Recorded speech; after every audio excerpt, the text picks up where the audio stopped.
آج 25واں روزہ ہے، اس کے بعد پھر 4 ملیں یا 5 ملیں، اللہ ہی جانے، بہت کم باقی رہ گیا۔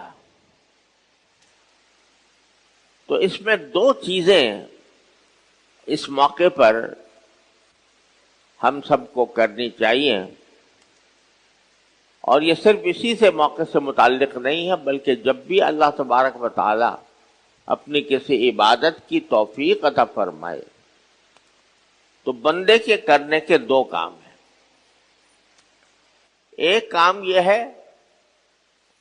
کہ وہ اللہ تعالیٰ کی توفیق پر شکر ادا کرے، جو کچھ توفیق اللہ تبارک و تعالیٰ نے عطا فرمائی اس پر شکر ادا کرے کہ یا اللہ آپ کا شکر ہے کہ آپ نے مجھے یہ روزہ رکھنے کی توفیق عطا فرمائی، مجھے تراویح پڑھنے کی توفیق عطا فرمائی، اور جو کچھ ہو سکا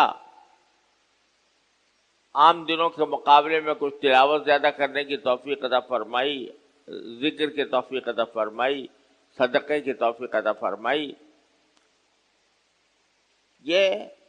اس بات پر شکر ادا کرنا۔ دیکھیے، اگر ہم صرف اپنے عبادتوں میں ہم سے جو کوتاہیاں ہوئی ہیں، اس لیے کہ اللہ تعالیٰ کی عبادت کا حق تو کوئی ادا کر نہیں سکتا، اگر صرف اسی کو دیکھنے کے اسی کو کی طرف نظر کرنے بیٹھ جائیں تو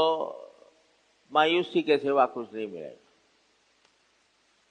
لیکن یہ دیکھو کہ الحمدللہ جن کو توفیق ہوئی روزہ رکھنے کی، جن کو توفیق ہوئی تراویح پڑھنے کی، جن کو توفیق ہوئی راتوں کو جاگنے کی، جن کو توفیق ہوئی اعتکاف کرنے کی، یہ اللہ تعالیٰ کی خاص نعمت ہے جو ان کو حاصل ہوئی،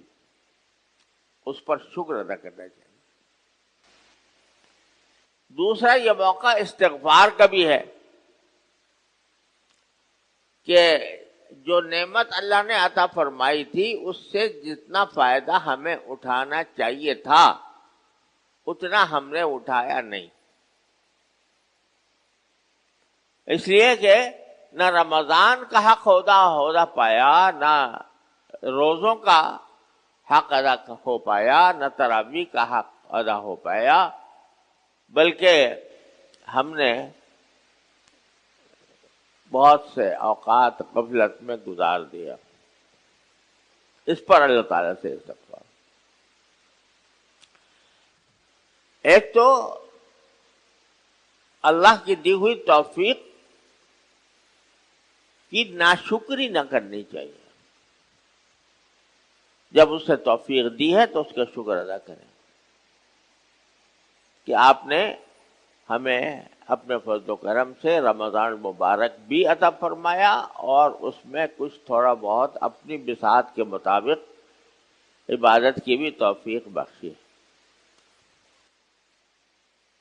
لہذا آج دونوں کام کرنے چاہیے، اللہ تعالیٰ کا شکر بھی اور اپنی کوتاہیوں پر استغفار بھی۔